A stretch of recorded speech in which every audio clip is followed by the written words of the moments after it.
Hey, how's it going? So, in the past year, banks and financial institutions have reported that they've lost between 442 billion to $1 trillion+ to bank scams and social engineering and fraudulent activities.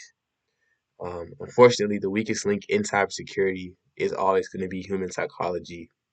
Attackers routinely bypass basic security by spoofing caller IDs and pretending to be fraud departments. A lot of people don't know that their information has been leaked, and it's easy to just go on the dark web and buy their information and seem like a good actor and socially engineer them into, doing your bidding and, just making them send money. And to stop this, I architect Sentinel-Vault, which is a zero trust application that enforces mutual authentication essentially to defeat social engineering. So, demonstrate a situation like this. So, let's say you're on the phone with a legit employee and they're instructing you to move $5,000 to so and so's account, right? Click review transfer.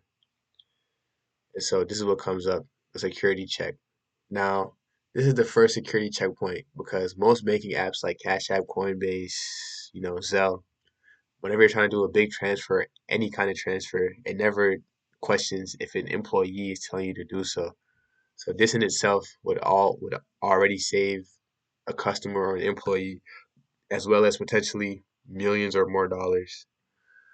But for this case, you would click yes. And if it's actually an employee on the bank dashboard, a session ID and a code would be generated. So you as a customer would verify that this is actually an employee by putting in the codes that they give you. Now you verify the employee. And if it actually is an employee, it lets you go on. And so the employee would verify with your code and the transaction would go through and everything would be smooth. So now let's say this is actually a scammer, right? And they're trying to get you to send them $200,000 worth of crypto or something, trying to ruin your life basically, right? They tell you to send it to so and so. You click review transfer, click yes, it's an employee.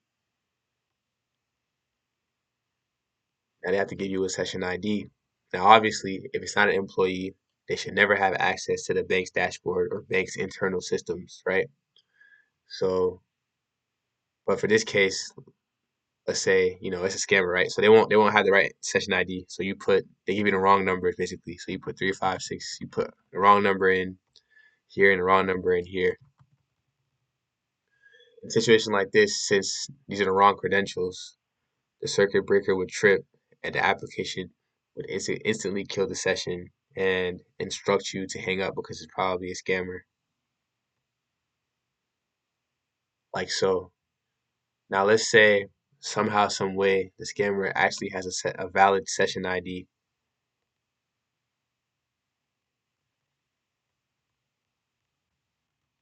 And they have a valid code as well.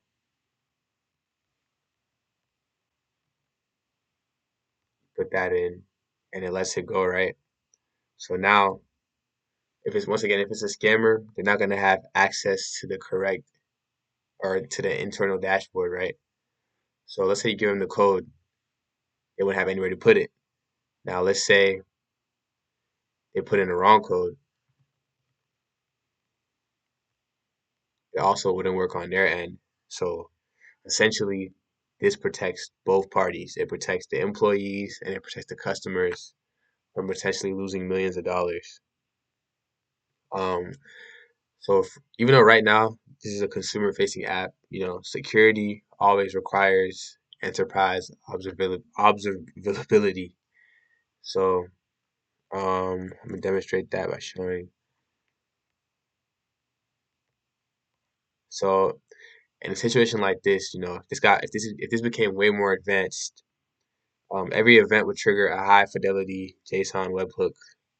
So in a production environment, this payload would be orchestrated by something like um, Apache NiFi per se, and it'd be masked by something like Cribl and streamed directly into Snowflake, guaranteeing that the bank's security operations team or center would have an immutable what's the word, audit trail in real time. So basically like a blockchain, so everything will be stored and looked after essentially, and that's it.